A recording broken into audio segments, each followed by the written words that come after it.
Il a traversé 7 décennies, toujours une main dans la poche. Attendu son rôle ultime, plus longtemps que n'importe quel souverain britannique, sans se départir de son flegme.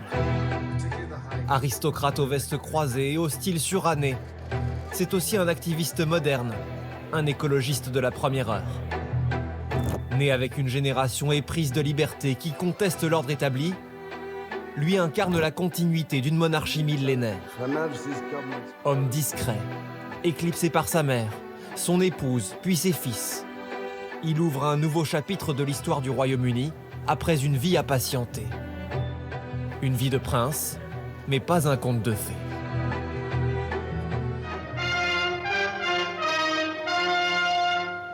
Heureuse nouvelle de Buckingham Palace, la naissance de son Altesse royale, le Petit Prince. Charles Philippe Arthur George naît au palais de Buckingham dans la soirée du 14 novembre 1948.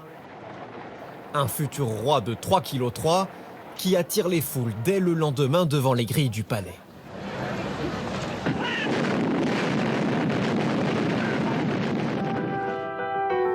La première image du prince héritier est capturée 4 semaines plus tard, lors de son baptême. Entouré du roi George VI, le bébé fait face aux caméras sur les genoux de sa mère, puis de sa grand-mère, avec qui il nouera bientôt un lien singulier. Car en dépit des images d'une famille attentionnée, ses parents sont souvent en voyage dès sa petite enfance. Ce qui ne va guère s'arranger quand sa mère accède au trône. Charles n'a que 4 ans, le jour du couronnement d'Élisabeth II.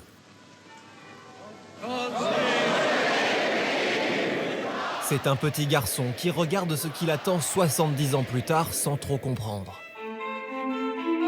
Pour l'heure, il s'ennuie à côté de sa grand-mère. C'est elle qui le prend dans ses bras, quand ses parents, eux, se montrent distants et peu tactiles, comme sur ce quai de gare de retour d'un long voyage. D'une certaine manière, le lien avec sa grand-mère remplace ce qu'on pourrait considérer comme la relation naturelle entre une mère et son fils. Élisabeth II n'était pas une mère froide, mais elle était distante.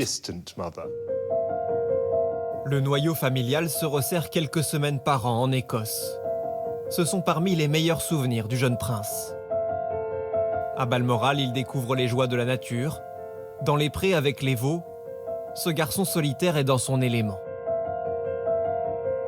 Mais ses parents décident qu'il lui manque la compagnie d'autres enfants. À 8 ans, il devient le premier héritier de la couronne à quitter le palais pour se rendre à l'école. Arrivé remarqué, en voiture avec chauffeur et la révérence du personnel. Difficile de se mélanger aux autres garçons quand on arrive bardé de titres royaux. Son statut en fait une cible pour ses camarades. Il est choisi parmi les derniers en sport, moqué pour ses oreilles décollées. Le soir à l'internat, il serre son ours en peluche en pleurant. Mais son père veut l'endurcir, en faire un homme à son image. Alors il l'envoie sur ses propres traces, au pensionnat de Gordonstown, dans le nord de l'Écosse. Charles y décrira sa vie comme un enfer absolu. La discipline est militaire, à la course à pied obligatoire, suivie d'une douche froide tous les matins, s'ajoute un harcèlement quotidien dans les dortoirs. L'atmosphère dans ces écoles privées à l'époque était très dure. On attendait de lui qu'il soit capable de se défendre, mais il n'était pas un enfant sûr de lui, extraverti, physique. Il était tout l'inverse de son père. Philippe refuse de l'envoyer ailleurs. Ce serait reconnaître que son fils est un faible. À 17 ans, Charles part 6 mois en Australie. Son premier voyage à l'étranger depuis ses 5 ans. Loin de sa famille, cette expérience le métamorphose. Le garçon parti en Australie s'y transforme en homme, dira un de ses proches.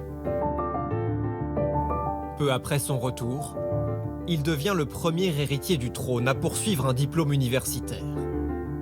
Charles fait son entrée à Cambridge pour étudier l'anthropologie et l'archéologie. Malgré le comité d'accueil, il ne bénéficie officiellement d'aucun traitement de faveur. Dans le réfectoire élisabétain, un vitrail est dédié à son grand-père, George VI. C'est à Cambridge qu'il commence vraiment à se révéler. Il commence à avoir sa propre vie. Il étudie les sujets qui l'intéressent vraiment. Un sens artistique grandit en lui. Et il commence à jouer dans des pièces de théâtre. Au club de théâtre, il change de visage, interprétant tantôt Macbeth, le tueur de rois, un pêcheur, ou ce joueur de cornemuse, dépassé par son instrument.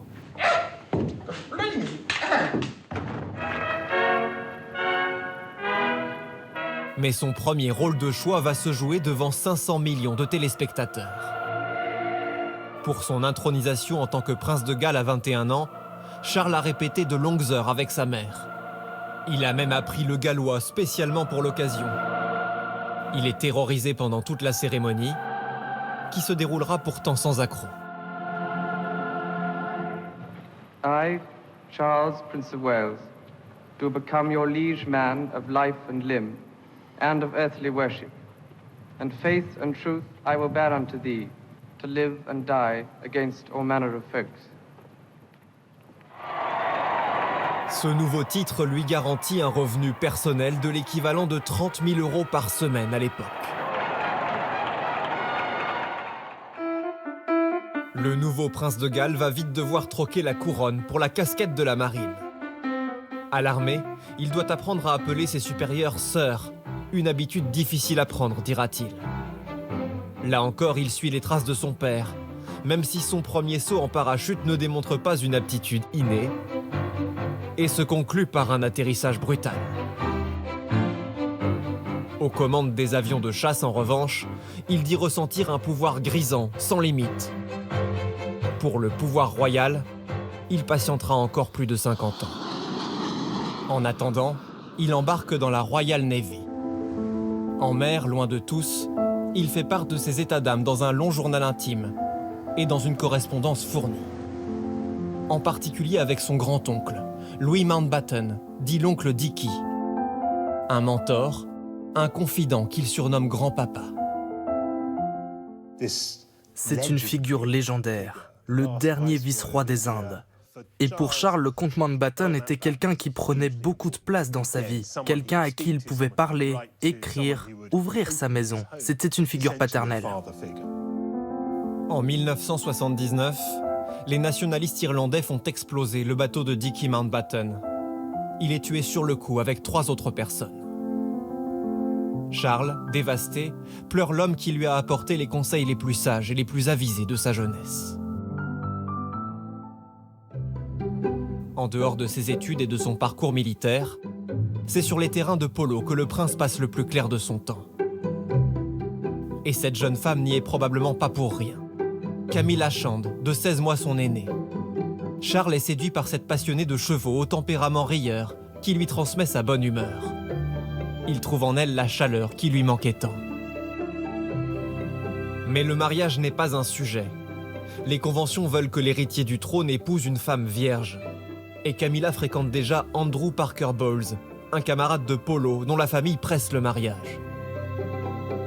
Charles apprend leur fiançailles alors qu'il est en mer. Pris de court, il regrette le gâchis d'une relation si belle et prometteuse. Je suppose que la sensation de vide intérieur finira par passer, écrit-il à un ami.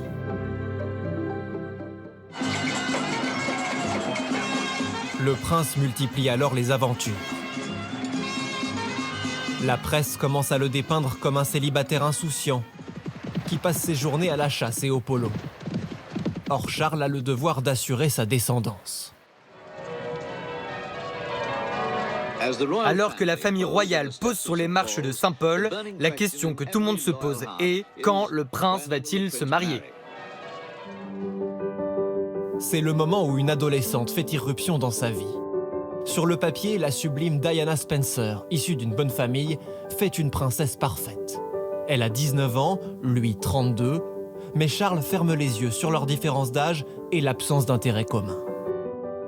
Ça semblait trop beau pour être vrai. La très très jeune princesse, elle avait l'air complètement naïve et on se disait, même à l'époque, c'est le système qui la prend, qui l'a choisi. La blonde parfaite, membre d'une famille hyper noble, voilà, elle va être princesse. Ça avait quelque chose d'artificiel. Après seulement une douzaine de rencontres, les fiançailles sont officialisées. I'm amazed that she's been brave enough to take me on. And I suppose in love. Of course. Whatever in love means. Well, it You can obviously put your own means, interpretation. En cet instant, le regard des fiancés reflète déjà le destin malheureux de leur couple. « Comment ai-je pu autant me tromper ?» écrira Charles 6 ans plus tard. Mais le public tient à célébrer ce qu'il veut voir comme le début d'un conte de fées. God bless them. Bonne chance au prince Charles et à Lady Diana. Le 29 juillet 1981 est une date gravée dans la mémoire et parfois dans la peau des Britanniques. 750 millions de téléspectateurs ont les yeux rivés sur la cathédrale Saint-Paul. Diana fascine, éclipsant presque Charles à son propre mariage. Rompant avec la tradition, elle refuse de jurer obéissance à son mari. I will. Devant l'autel, le couple oublie d'échanger un baiser. Il se rattrapera au balcon de Buckingham, devant un demi-million de spectateurs en délire.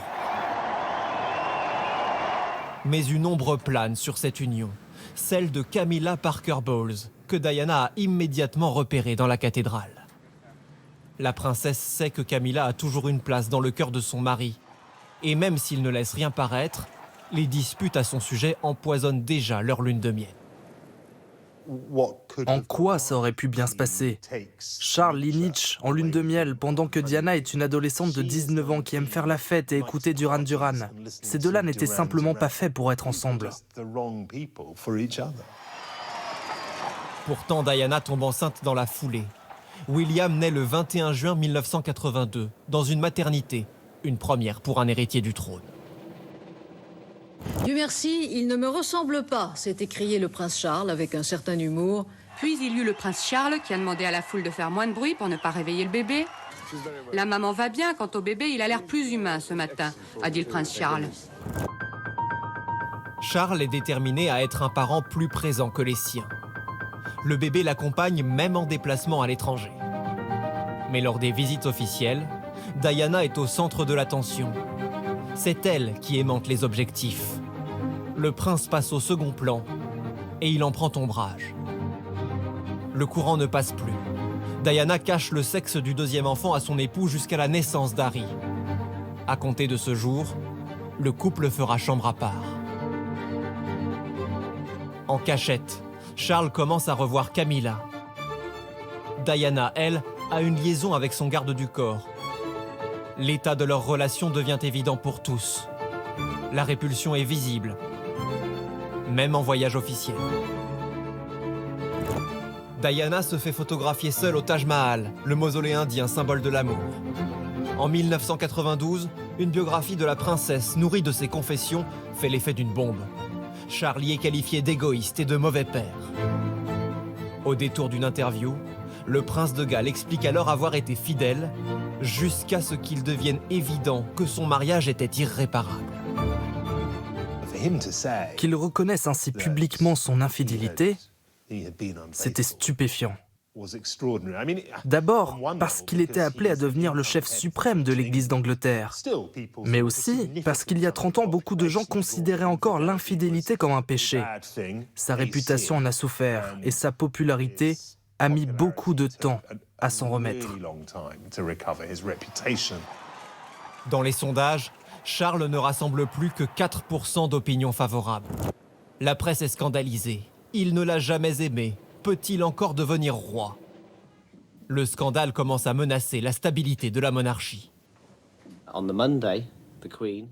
Lundi, la reine a écrit à son fils le prince de Galles et à la princesse de Galles sa volonté de les voir divorcer.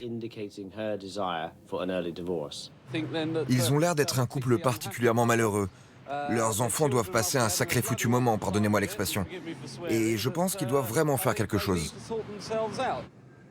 Leur divorce est annoncé à l'été 96. Ils se partagent la garde des enfants. Diana conserve le titre de princesse de Galles et peut continuer de vivre au palais de Kensington jusqu'à la nuit du 31 août 1997. La mort tragique de Lady Diana à Paris secoue le Royaume-Uni et le monde entier. Le prince Charles s'attache à démontrer qu'il est un père dévoué à la tête d'une famille en deuil.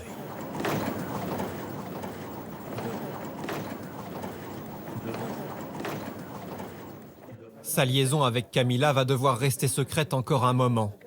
Mais en coulisses, les conseillers du prince de Galles commencent à travailler sur une opération réhabilitation. C'était une campagne publicitaire presque pour relancer la marque Charles et puis pour très lentement lancer la marque Camilla pour qu'enfin ils puissent se retrouver ensemble. Charles et Camilla sont photographiés en couple pour la première fois en 1999, à la sortie d'une soirée d'anniversaire.